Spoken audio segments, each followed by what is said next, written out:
નમસ્કાર વિદ્યાર્થી મિત્રો, ફરી એકવાર તમારું સ્વાગત છે અમારી આ યુટ્યુબ ચેનલમાં. તો મિત્રો, આજે આપણે વિડીયોમાં શું જોવાના છીએ? તો આજે આપણે વિડીયોમાં બોર્ડની પરીક્ષા માટે આપણે જે વિજ્ઞાનનું પેપર લેવાનું છે તેના માટે આપણે આ એમપી પેપર લઈને આવી ચૂક્યા છીએ.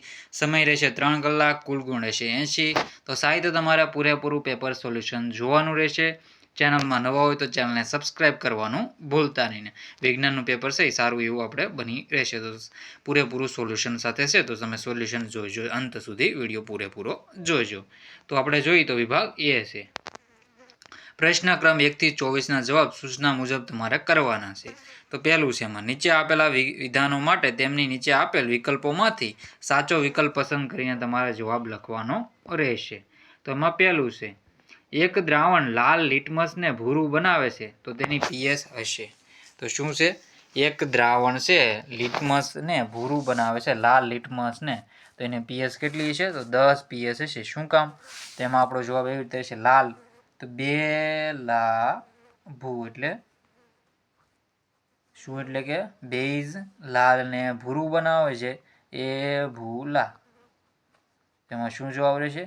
એસિડ છે એ ભૂરાને લાલ બનાવે છે, તો આવી રીતે તમારો જવાબ રહેશે. અને બેઝની પીએસ છે તો તટસ્થની 7 રહેશે, અને બેઝની 7 થી ઉપર હોય, 7 થી 14માં, અને એસિડની 1 થી 7ની વચ્ચે હોય છે. તો જવાબ રહેશે પહેલામાં આપણો જવાબ આવશે ડી 10. પછી છે નીચેનામાંથી કયા સંયોજનોમાં -OH ક્રિયાશીલ સમૂહ હોય છે? તો બ્યુટેનોલ, બ્યુટેનોઇક એસિડ કે બ્યુટેનોલ. તો એમાં જવાબ આવશે બ્યુટેનોલ. શરીરના કયા અંગમાં રુધિર ઓક્સિજન યુક્ત બને છે? તો શરીરના આપણે ફેફસામાં છે રુધિર છે ઓક્સિજન યુક્ત બને છે, તો જવાબ રહેશે ફેફસા. શું જવાબ આવશે? એમાં આપણો જવાબ આવશે ફેફસા.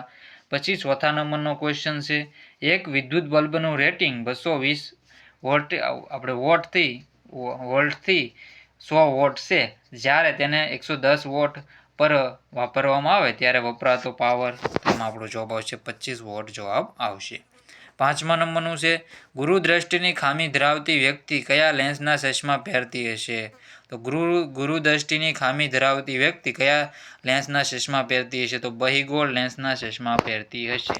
તો એમાં આપણો જવાબ શું આવશે? બહિગોળ લેન્સ. 6ઠ્ઠા નંબરનું છે, પ્રેસબાયોપિયાની ખામી ધરાવતી વ્યક્તિ કયા લેન્સના ચશ્મા પહેરતી હશે? તેમાં આપણો જવાબ આવશે પ્રેસબાયોપિયાની ખામી ધરાવતી વ્યક્તિ કયા લેન્સના ચશ્મા પહેરતી હશે? તો બાયોફોકલ આન્સર રહેશે. અને ગુરુદ્રષ્ટિ તો બહિગોળ, અને અંતગોળ હોય તો એ લઘુદ્રષ્ટિની ખામી ધરાવતા વ્યક્તિ પહેરતા હોય છે. તો સાહેબ આપણે વિકલ્પોવાળા ક્વેશ્ચન અહીંયા પૂરા કરીએ છીએ. તો આપણે આગળના ક્વેશ્ચન જોઈ લઈએ. નીચે આપેલ વિધાનો સાચા બને તે રીતે ખાલી જગ્યા પૂરવાની છે.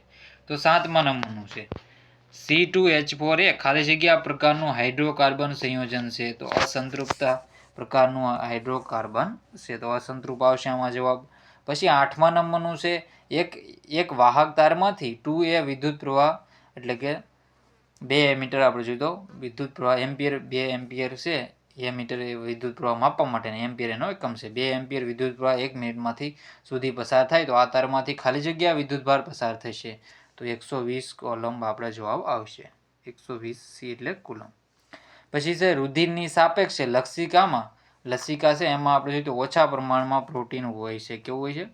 પ્રોટીન છે એ ઓછા પ્રમાણમાં હોય છે, તો જવાબ આવશે પ્રોટીન. 10મા નંબરનો ક્વેશ્ચન છે, કોષીય પ્રજનનમાં મૂળભૂત ઘટના ખાલી જગ્યા છે. તો ડીએનએની પ્રતિકૃતિ સર્જન. તો જવાબ છે ડીએનએની પ્રતિકૃતિ સર્જન. 11મા નંબરનું છે, એક ગોળીય અરીસા અને એક પાતળા ગોળીય લેન્સ દરેકની કેન્દ્ર લંબાઈ 15 સેન્ટીમીટર છે. તો અરીસો અને લેન્સ ખાલી જગ્યા હશે તો બંને અંતઃગોળ હશે. શું જવાબ આવશે? બંને અંતઃગોળ હશે. 12મા નંબરનું છે, ઓરડાના તાપમાને ખાલી જગ્યા ધાતુ પ્રવાહી સ્વરૂપમાં અસ્તિત્વ ધરાવે છે. તો પારો, Hg, મર્ક્યુરી આપણે નામ દઈ શકીએ. શું આવશે? પારો જવાબ રહેશે. ઓરડાના તાપમાને પારો ધાતુ પ્રવાહી સ્વરૂપમાં અસ્તિત્વ ધરાવે છે. નીચેના આપેલા વિધાનો સાચા છે કે ખોટા તે લખો. તેમાં જોઈએ તો વિદ્યુત ઇસ્ત્રીમાં નિક્રોમનો તાર વપરાય છે. તો બિલકુલ સાચું વિધાન છે. કેવું છે? વિદ્યુત ઇસ્ત્રીમાં નિક્રોમનો તાર વપરાય છે, તો સાચું છે. પછી 14મા નંબરનો ક્વેશ્ચન, જનીને ડીએનએનો ચોક્કસ ખંડ છે જે પ્રોટીન સંશ્લેષણ માટેની માહિતી ધરાવે છે. તો આ સાચું વિધાન છે. ડીએનએનું પૂરું નામ છે ડિઓક્સી રિબોઝ ન્યુક્લિક એસિડ.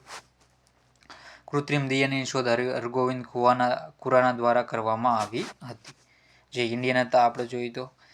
જ્યારે પ્રકાશીય ઘટ માધ્યમમાંથી અને આ ડીએનએની શોધ વોટસન અને ક્રિક નામના વૈજ્ઞાનિકે 1953માં કરી હતી. જ્યારે પ્રકાશીય ઘટ માધ્યમમાંથી પ્રકાશ પાતળા માધ્યમમાં થાય ત્યારે એની ઝડપ કેવી છે? ઘટે છે. તો એ ખોટું છે. એસિડ અથવા બેઝના દ્રાવણમાં પાણી ઉમેરવા ક્રિયાને મંદન કહે છે. તો સાચું છે. નીચે આપેલા પ્રશ્નોના ભાગ્ય મુજબ તમારે જવાબ લખવાના રહેશે. તેમાં જોઈએ તો રુધિરમાં શર્કરાનું માત્રાનું નિયમન કયા અંતઃસ્ત્રાવ દ્વારા? તો ઇન્સ્યુલિન દ્વારા કરવામાં આવે છે. આનુવંશિકતાના અભ્યાસ માટેના વ્યવસ્થિત પ્રયોગો સૌપ્રથમ કયા વૈજ્ઞાનિકે કર્યા હતા? તો મેન્ડલ દ્વારા કરવામાં આવ્યા હતા. પછી 19મા નંબરનું છે માનવ આંખના સૌથી આગળના ભાગના નામ આપો. તો પારદર્શક પટલ. ચલ અવરોધોની પરિપથની સંજ્ઞા. તો આવી રીતે રહેશે. સાહિત્ય જવાબ જોઈ લો. પછી તમારે જોડકા જોડવાના રહેશે. જીબ્રેલિન. તો એમાં જવાબ આવશે પ્રકાંડની વૃદ્ધિમાં મદદરૂપ થાય છે જીબ્રેલિન. એમાં જવાબ આવશે પ્રકાશની વૃદ્ધિમાં. અને બીજું છે સાયટોકાઇનિન. તો આપણે કોષ વિભાજન પ્રેરે છે. તો જવાબ આવશે કોષ વિભાજન પ્રેરે છે. પછી છે આગળનો ક્વેશ્ચન અને બ સર્વાહારી અને ઉત્પાદક. તો સર્વાહારીમાં આવશે પ્રથમ પોષક સ્તર અને સર્વાહારી એટલે એમાં આવશે અપમાં જર્ક અને ઉત્પાદકમાં આવશે પ્રથમ પોષક સ્તર. તો તમારે જોડી લેવાનું છે. નીચે જવાબ પણ આપેલા છે. સાહિત્ય જવાબ જોઈ લેવા. પછી વિભાગ બી છે તફાવતના બે મુદ્દા લખવાનું છે. ઓક્સિડેશન અને રિડક્શન. તો ઓક્સિડેશનનો જોઈ લો અને રિડક્શનનો પણ જોઈ લો. પછી ધાતુ તત્વો આપેલા છે, અધાતુ તત્વો આપેલા છે. તફાવતના મુદ્દા સ્પષ્ટ કરવાના છે. આઈએમપી રહેશે. સાહિત્ય જોઈ લેવું. અને આગળના પેપરના વિડીયો જોવા માટે તમે આપણી યુટ્યુબ ચેનલને સબસ્ક્રાઈબ પણ કરી શકો છો અને બેલ આઇકન દબાવી દેવી, જેથી તમને નવું પેપર આવે એટલે સીધી નોટિફિકેશન મળી જાય. તો જોઈ તો ધાતુ તત્વો. તો ધાતુ તત્વો ઘન સ્વરૂપમાં અથવા આપણે જોઈએ તો અપવાદમાં પારો અને ગેલિયમ સહિત પ્રવાહીમાં હોય છે. જ્યારે અધાતુ તત્વો ઘન કે વાયુ સ્વરૂપમાં હોય છે. અપવાદ બ્રોમિન કે પ્રવાહી. બ્રોમિન અને પ્રવાહી છે. બ્રોમિન પ્રવાહી છે એ કેવું છે? અધાતુ. જ્યારે પારો અને ગેલિયમ છે એ ધાતુ તત્વો છે. ધાતુ તત્વો વજનમાં ભારે હોય છે. અધાતુ તત્વો વજનમાં હલકા હોય છે. ધાતુ તત્વો તે ઉષ્મા અને વિદ્યુતના સુવાહક હોય છે. જ્યારે અધાતુ તત્વો ઉષ્મા અને વિદ્યુતમાં અવાહક હોય છે. અપવાદ તરીકે ગ્રેફાઇટ.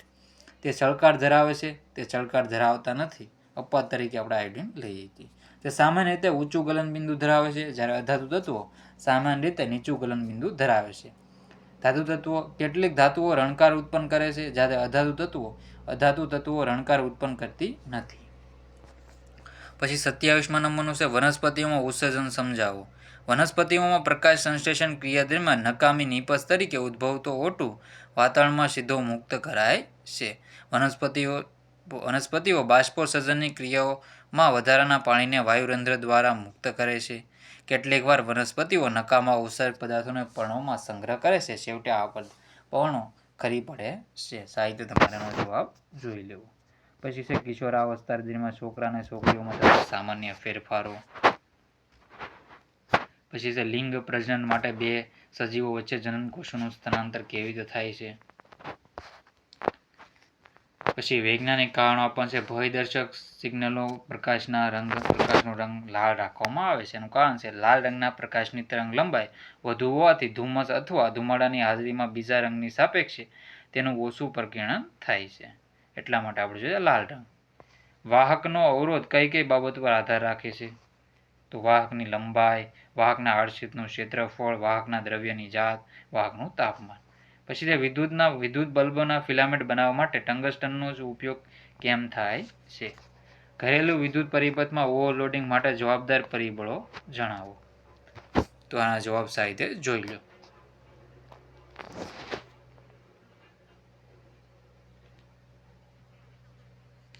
તમારા જવાબ સાહિત્ય જોઈ લેવાના રહેશે.